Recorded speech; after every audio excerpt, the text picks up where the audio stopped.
Hello, welcome to Starwater. Back to the contract with Reinvigorating Mines. Today we look over the cabins.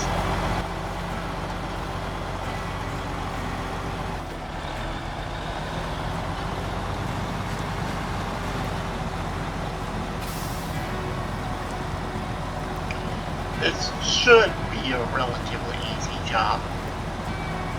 I was originally planning to use the forklift to unload these, but I haven't parked it in the right place yet, so probably just gonna have to deal with the crane, I think.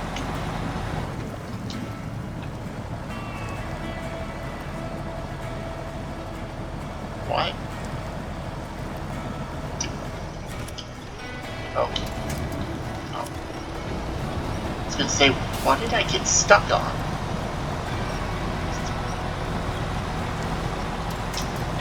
Kind of surprised. I wasn't expecting to get stuck there.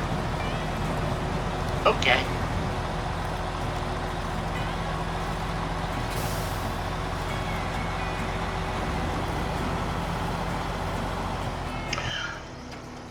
One thing to note when we go up here is that there is a crossing point. And this kind of goes like this. There's also the option, I believe, of crossing over right here, and then you can use this bridge to go here. And then come down here, go around here. This is where pipe section 1 is, so I recommend it's probably the second to last or the last thing you do, so you can get through to go on out here and then follow the road all the way up to here where we have to deliver the cabin. So that's the plan.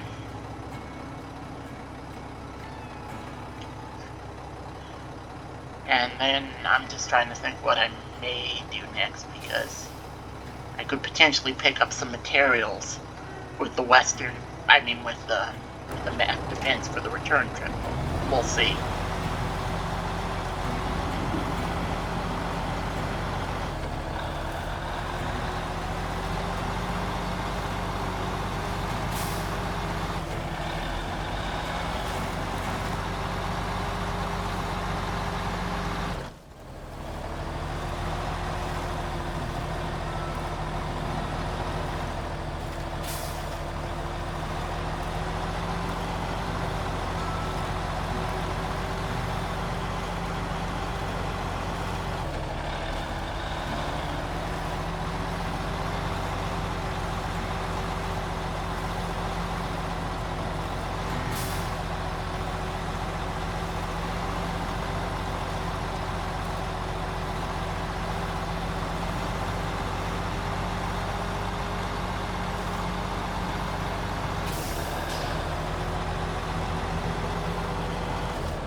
Almost go past it. Let's see. I think I'm gonna do this because I'm going to be... Oh, I'm driving with... Okay. Thought I was gonna be driving against the current. Should be able to cross here. Famous last words.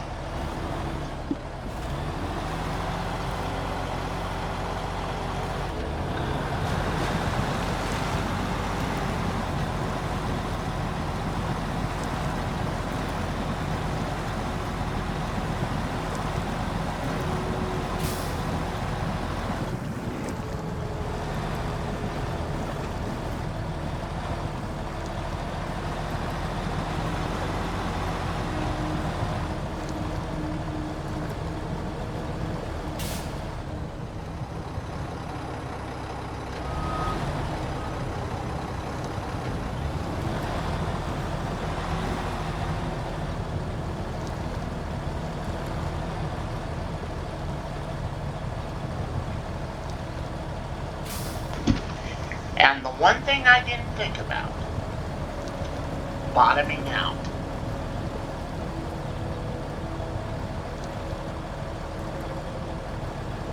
The current already wanted to push me downstream. That isn't good.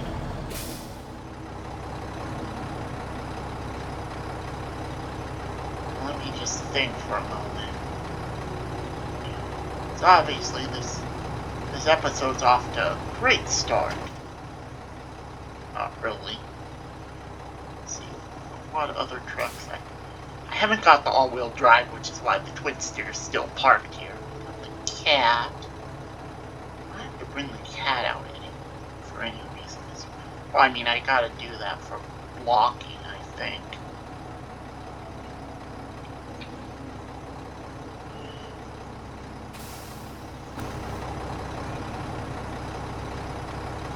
Okay, let me try something first.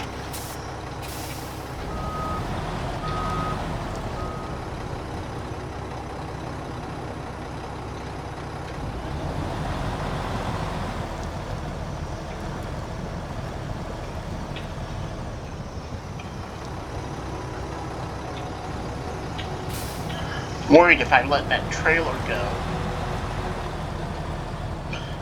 that it'll actually just float downstream, in case you're wondering why I'm not unhooking from it.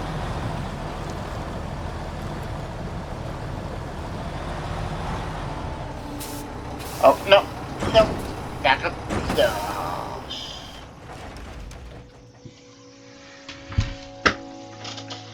Well, we'll be back. And we're back. And yay. I guess we found a way not to do this. So let's start the recovery process.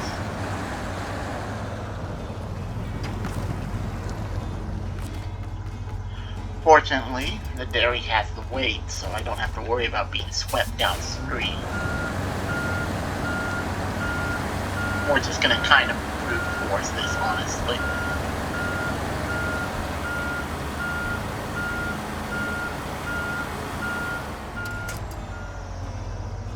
Or so I thought. Hopefully that at least gives me a way to get up past it.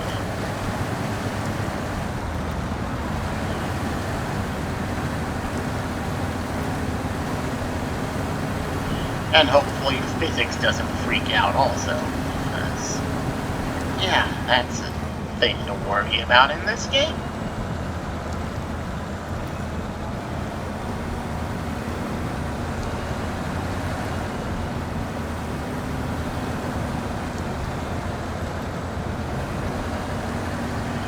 Okay, I gotta be very careful. I don't want to roll this truck too. That's what it feels like I'm on the verge of doing.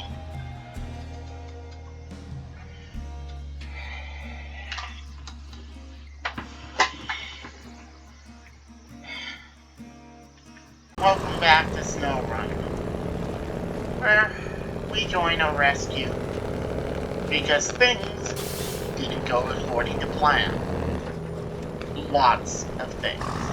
So, apparently raised suspension and 47-inch tires are not enough to prevent back defense from bottoming out on this little ridge. So then I brought the dairy special over and brought it that way because I thought I could pull it out backwards. And then I thought, oh, I'll just drive around and then come to where the P60 is now here. And I rolled the dairy special. So I did the sort of smart thing here. Turn off my engine so I'm not wasting fuel while I'm explaining this. And, well, first I delivered the trailer. It had gotten high-centered on a corner.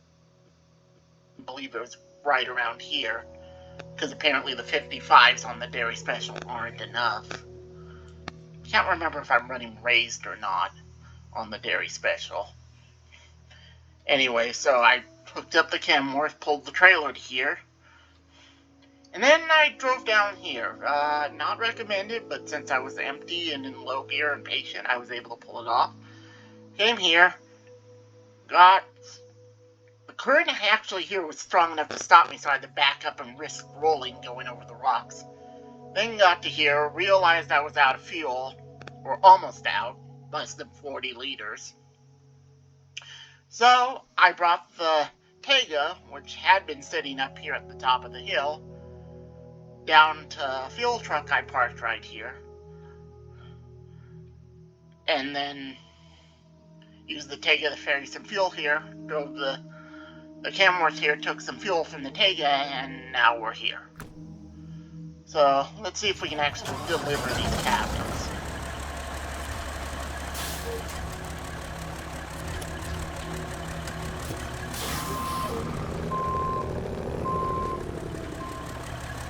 And, well, that worked without, that went way easier than it had any right to. So, pull these out.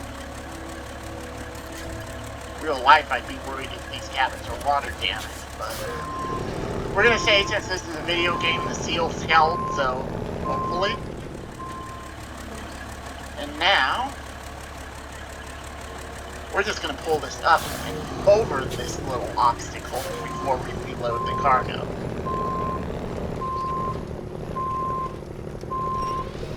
Or we're not.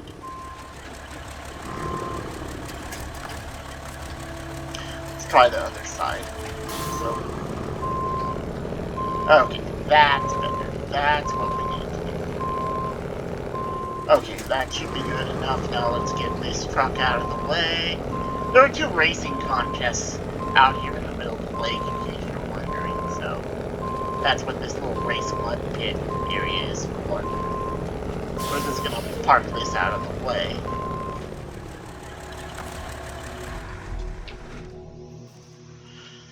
And, back to the defense.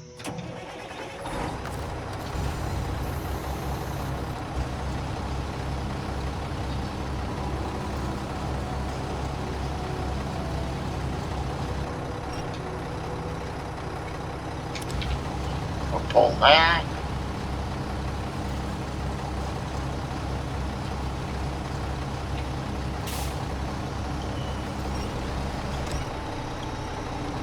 It's a whole lot easier thanks to the fact that this is the American lightweight loading crane and not the one you get on the Russian vehicles. That one I think is a little weaker. Not all cranes are the same, so it's a nice touch of realism. I've had people comment that maybe it's just to also kind of try not to be completely biased in favor of the Russian vehicles by the developer. I don't know the truth. I like the idea, though, that there are trade-offs. Because the anchors, the way they store, aren't less likely to get caught up. So you can have a slightly less powerful crane that isn't as likely to catch its anchors because they roll up and rotate 180 degrees instead of just retracting and coming in like they do for the American crane. It's kind of a nice trade-off, and I think that's what they were probably doing.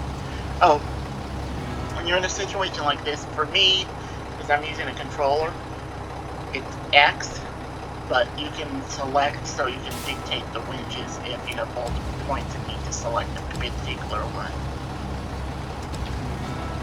Now the real question is, can this crane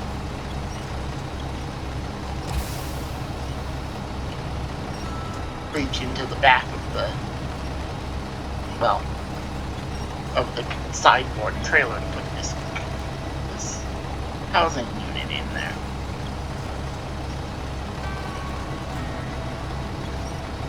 Figure it'd be a little easier once I get out of the water. That's probably not helping.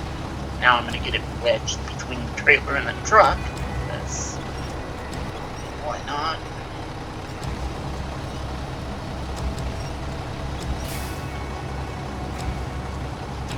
You know what? Let's do this the smart way, which is that I should have loaded the sideboard first.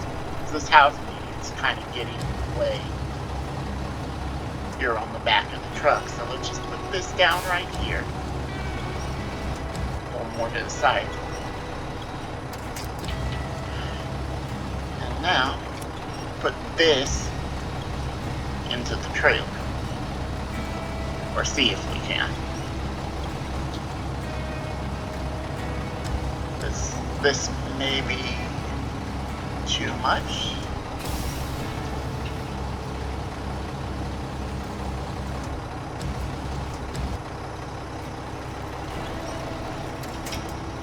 Hopefully that's good enough to pack. We'll see.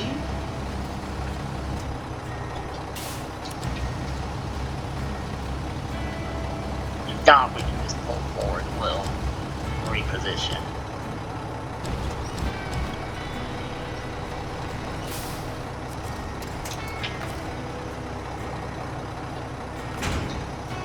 And I can't believe that worked, but it did, so store the crate and let's make our delivery.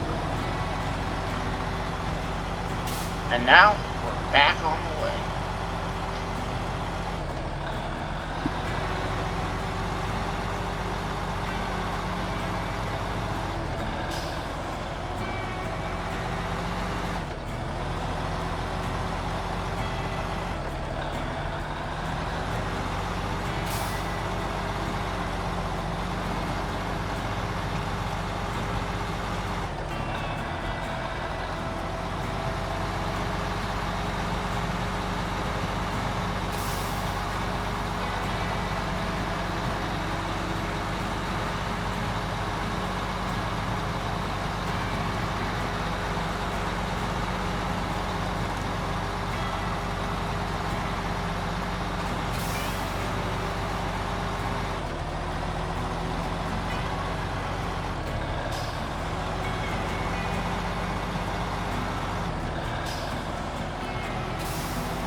Now, there are two choices here.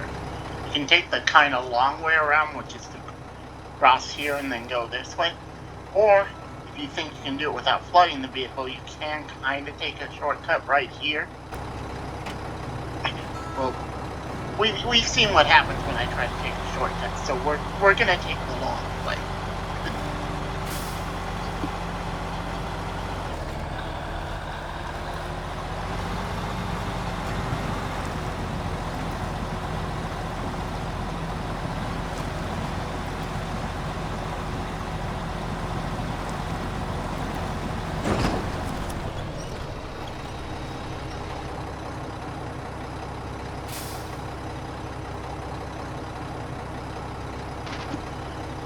Winds saves the day. I did not expect the current to be this bad here. Maybe we'll just say that there's no furniture in and that comes later, so all that's in there is just metal framing that can dry out. Question is, how am I going to get that container now? I think the answer to that question is to come across here. Transfer this container home.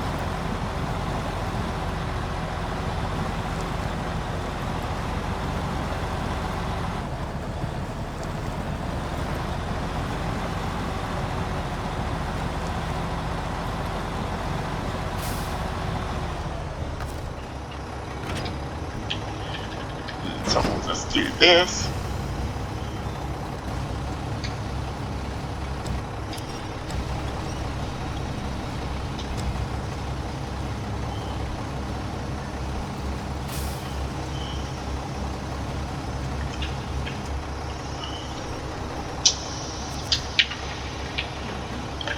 Now we'll back up a little. You should be able to get this in relatively easy.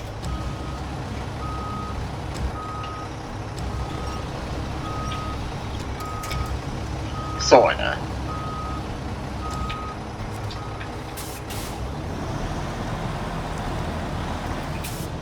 Hopefully this isn't too deep. This is the area where I was having an issue with the Kenworth and the current, so... And it does have its top unique engine in that enclosure, so...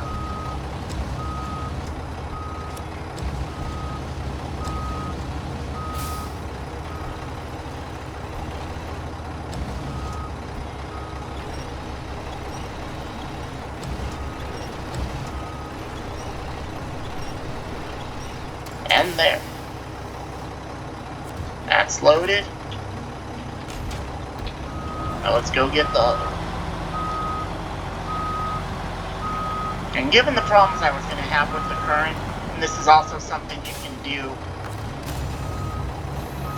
if you're worried about mud being too sticky around what you're trying to recover, is you can try to max extend the crane like this. And that way,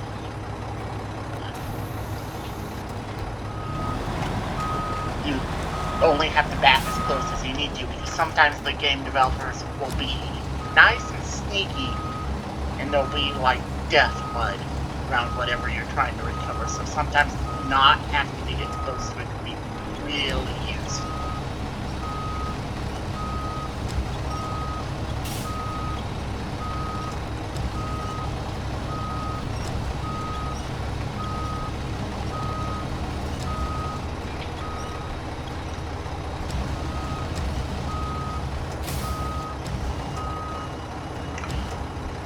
And we'll just leave it there. I'll settle it up right when I'm going to hook up to the trailer.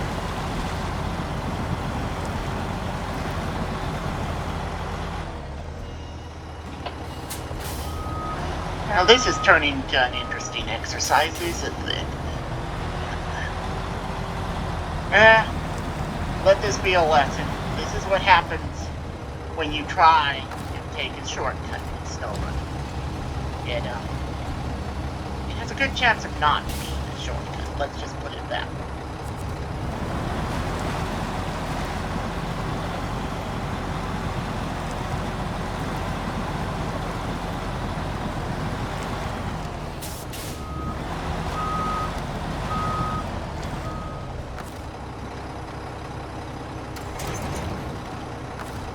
Oh, I didn't know it would actually release it when I did that. That's interesting.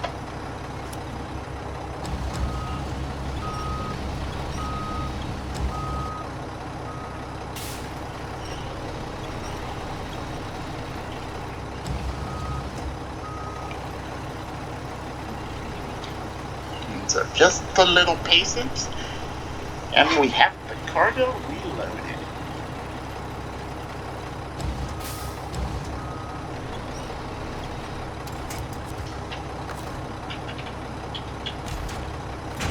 Now what do you say we deliver that cargo?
And this is the part where I realize, after wishfully thinking and hoping, we're probably going to run out of fuel and be stranded out here.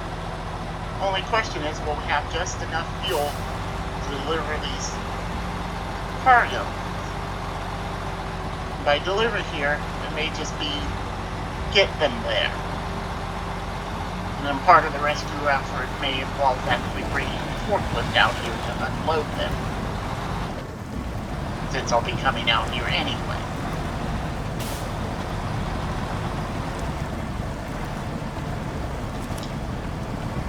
That's not going to help.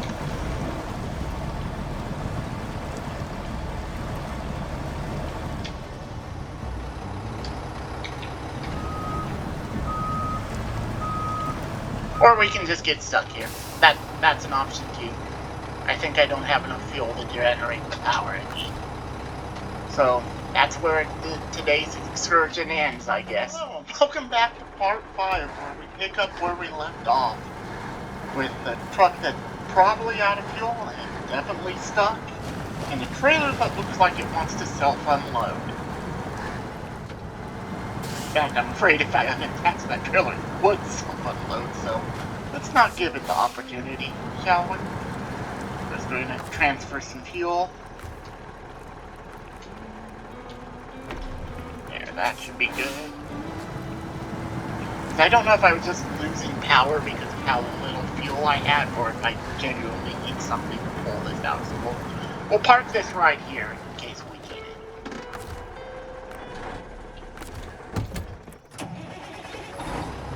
Actually. Oh, and here's kind of an adventurous path if you're feeling adventurous in a scout vehicle. I probably wouldn't take a full-size truck up this.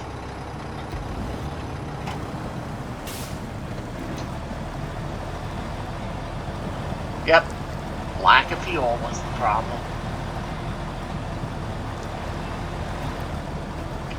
Now that we have fuel, we can deliver.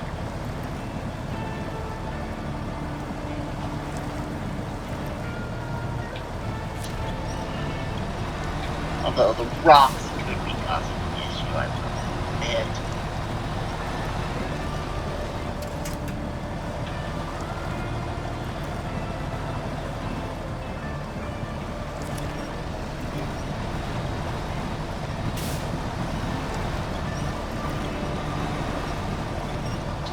On.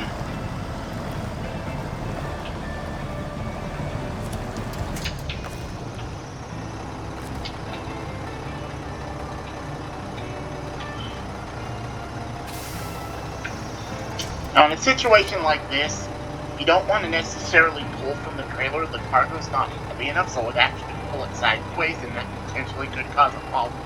So you do want to pull from the side or the rear of the truck. If this didn't work, I could unattach the trailer now to pull from the very back of the truck.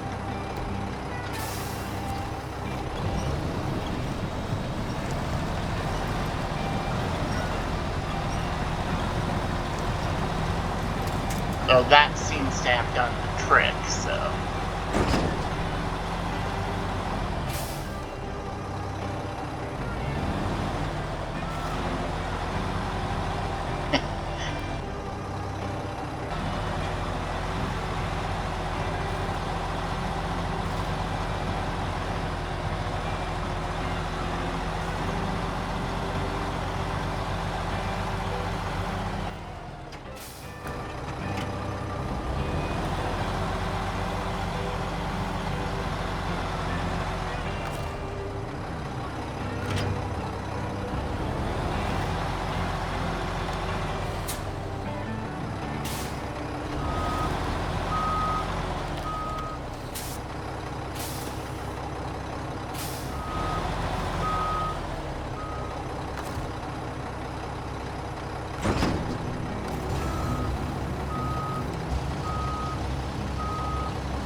now that we're here, just a simple task of offloading. This is the part where having a forklift would be handy. Now there is an exploit where, well actually there's two exploits here. Exploit 1 is you can put it on the roof and that counts. Don't think that's pretty practical for the people who are going to be using it. And exploit 2 is the cable can go through the roof. For my immersion, I always try not to take advantage of either of those exploits.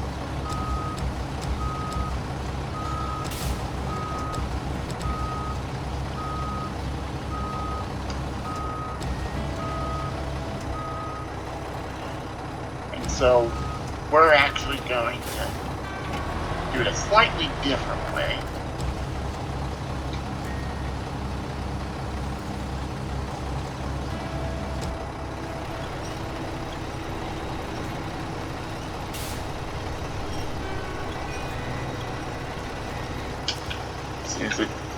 There. It's caught on the back of the truck.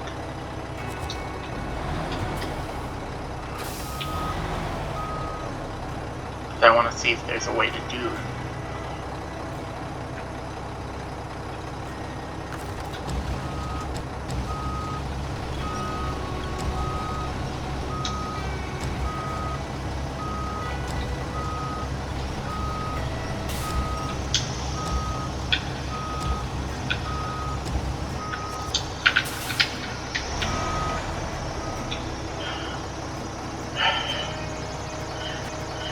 I guess my goal wasn't achievable. Oh well.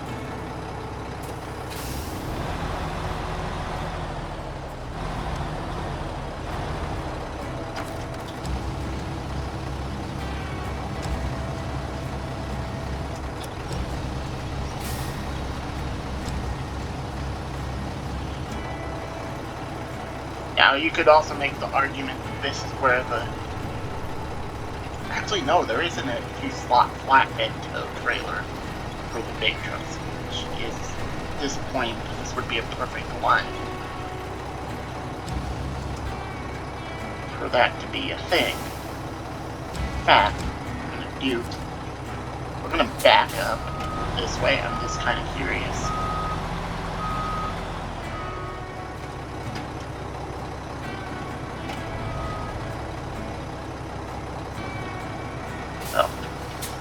Well, proof of concept. I probably should move.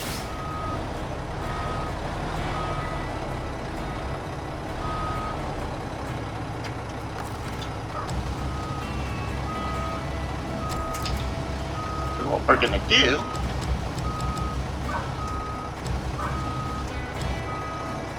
is this. Gotta center it first.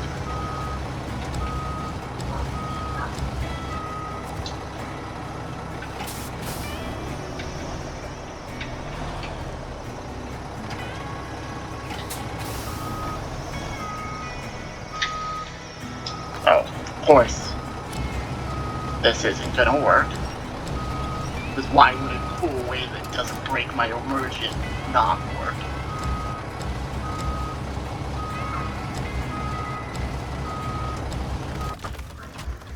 And there you go. First part of it done.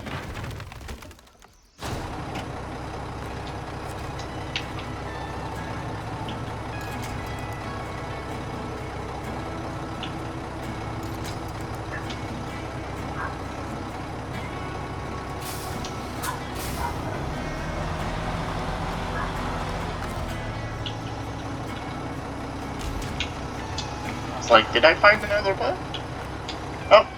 Oh, just in the nick of time. And we will cut back to me delivering the next load of cargo.